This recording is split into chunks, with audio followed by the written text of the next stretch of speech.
Right, I'm sitting here with Anna Smart, who's standing in the Hamilton East by-election this year.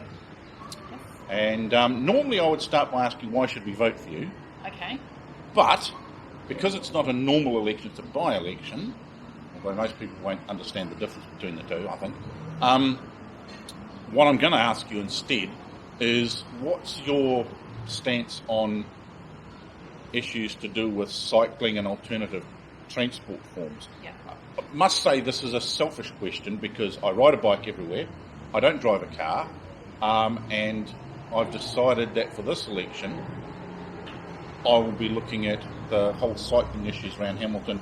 We are moving forward this city when it comes to cycling and alternative transport forms and making it safer on the road so that people who want to but are too scared can actually get out and actually do more cycling. And there are a lot of...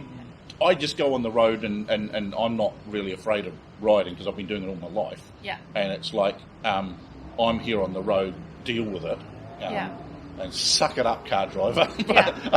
But I do understand that there are people who would look at cycling, especially with electric bikes now, but they're a little bit afraid. Some of them have not ridden since they were 10. Yeah.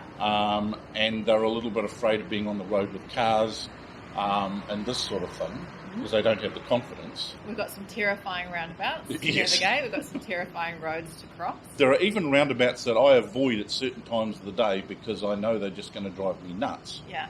And I'm not...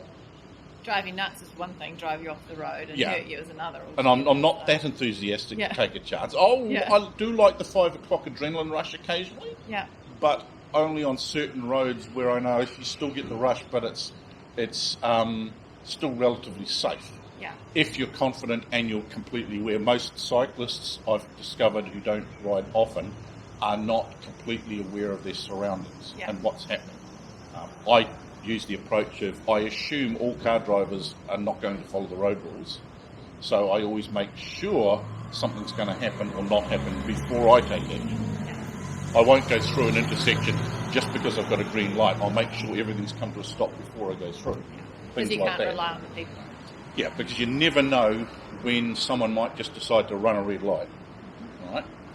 And unfortunately, as a cyclist, you're in that more vulnerable position where, if a car runs even a red considering light, my size, you're this isn't come enough up with padding to help. protect me. Yeah.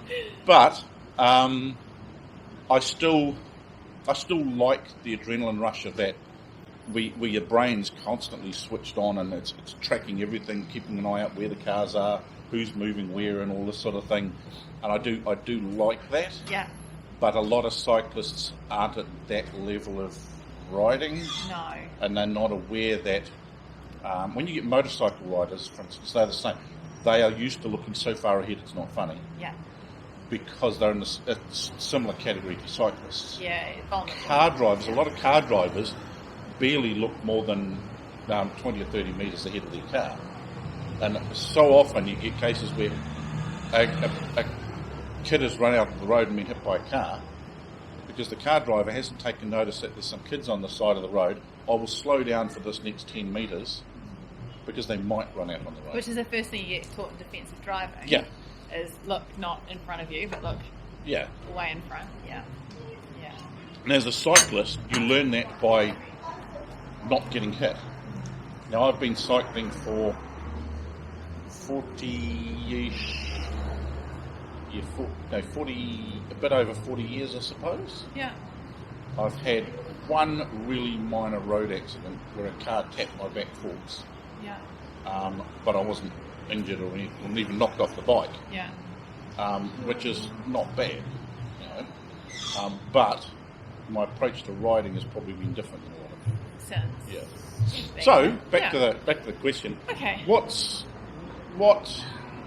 for us cyclists? What are you going to, I suppose, best ways do for us or stand for when it comes to all the initiatives that the council are planning, and then there's what groups like Bike Waikato would like to see happen. Yeah. And this sort of thing. Okay, so I think that there's a lot in your question to put a fine point on. But I think that the cycling conversation and the infrastructure conversation is also a conversation about growth. Yeah. And what do we want to see from Hamilton long term? And that's that intensification of the city, which allows us to put in the infrastructure, which we can then scale up on our cycling infrastructure, our public transport infrastructure. It's better for the economy and all those sorts of things. So, I mean, we're sitting on Victoria Street now. It would be lovely to see it teeming with people on bikes. There's a skateboard. It's a skateboard going on. A kid on a bike.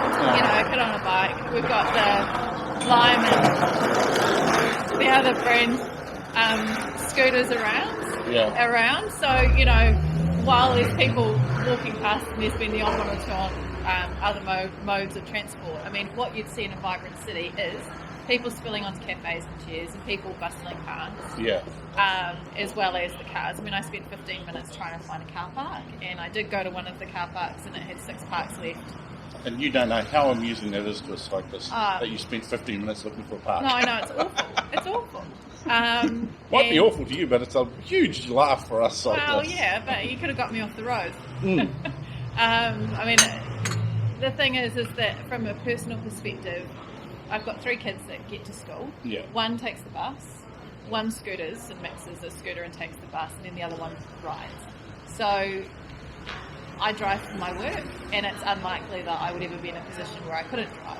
I can't take my real estate files and head on my bike up the back of farms up in, you know, Narrawahia and those things that I would normally do on a daily basis. So, and that's one of the things a lot of people don't understand. It's not telling people they must ride, it's making it easier and safer for people who want to, and giving people an opportunity. Like, you might have to drive a car by yourself with no one in the passenger seat for work, right? But what about when you're not working and you want to go to the farmer's market or something like that, right? You should be able to feel comfortable jumping on a bike and riding there. Yeah. I just have this vision, you know, that real European vision of the bike with the mint green bike and the flowing skirts and the basket with the baguette out the top. I'd love to do that. But, you know, but what I really mean by my own family experience is that those are all part of the picture. You know, like my car's clogging the road. I want my son to get safely to school. I want my daughters to get safely on their buses and off their buses at the other end, and making sure that they connect. So, you know, your cycling's great, but why can't you connect your bike to the transport centre and then head out with your bike on it? The ferry, you know, like actually part of that bigger picture. Yeah. Traffic's getting worse.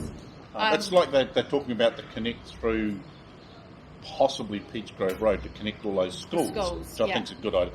Working on that, I think, is a good idea myself, because we should be encouraging kids to get back on bikes to start with. Yeah. I rode to school all my life. But back when I was a kid, you didn't get mum giving you a lift to school unless you lived out on a farm. Look, it doesn't happen in my house. But you can tell when it's school holidays that clearly it happens in a lot of houses.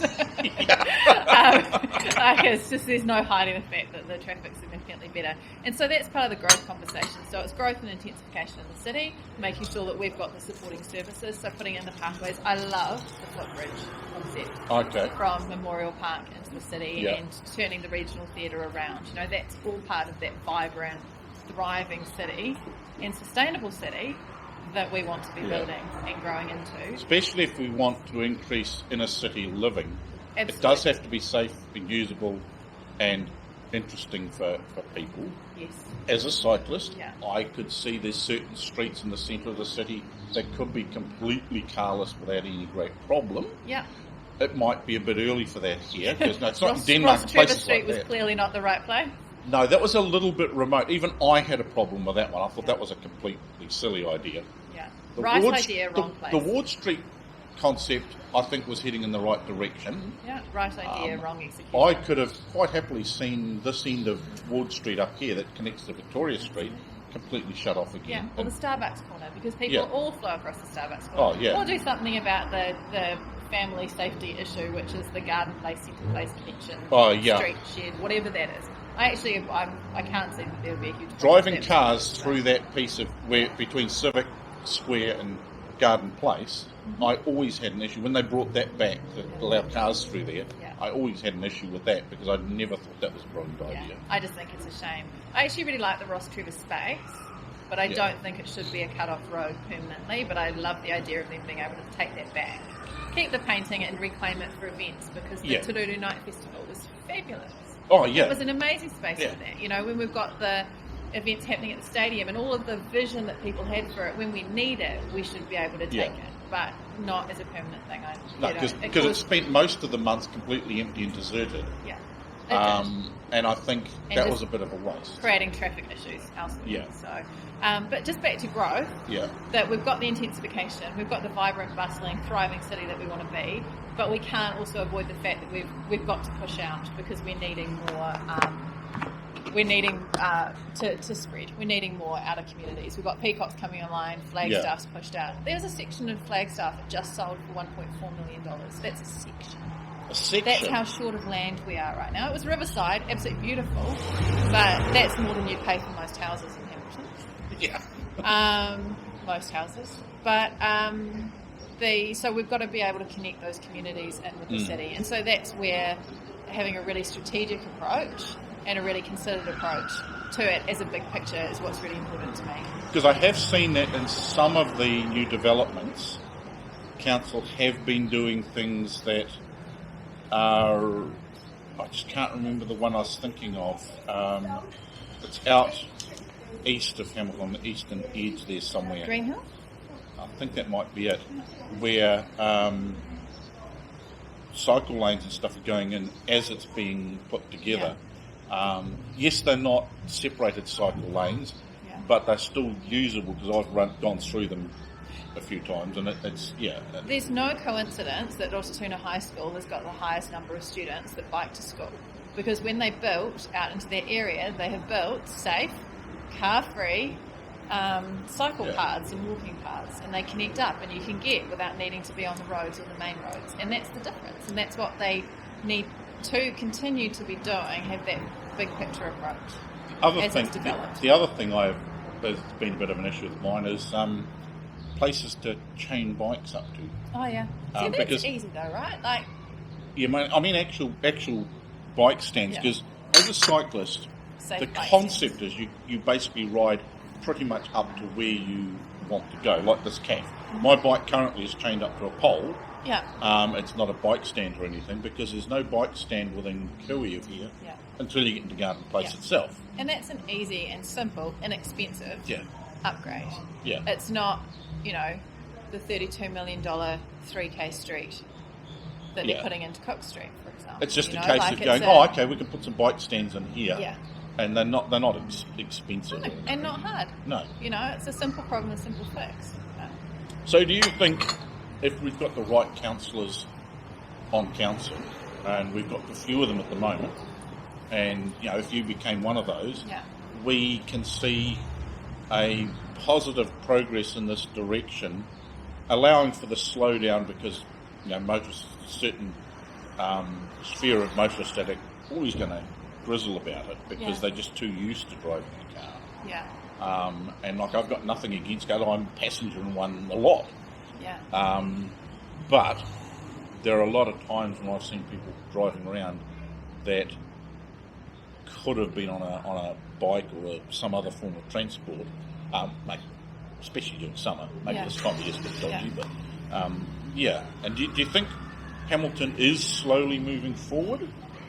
Yes, I do. But again, I think it's that big picture growth. Yeah. In that direction, and having a really good vision about what that looks like in a connected way.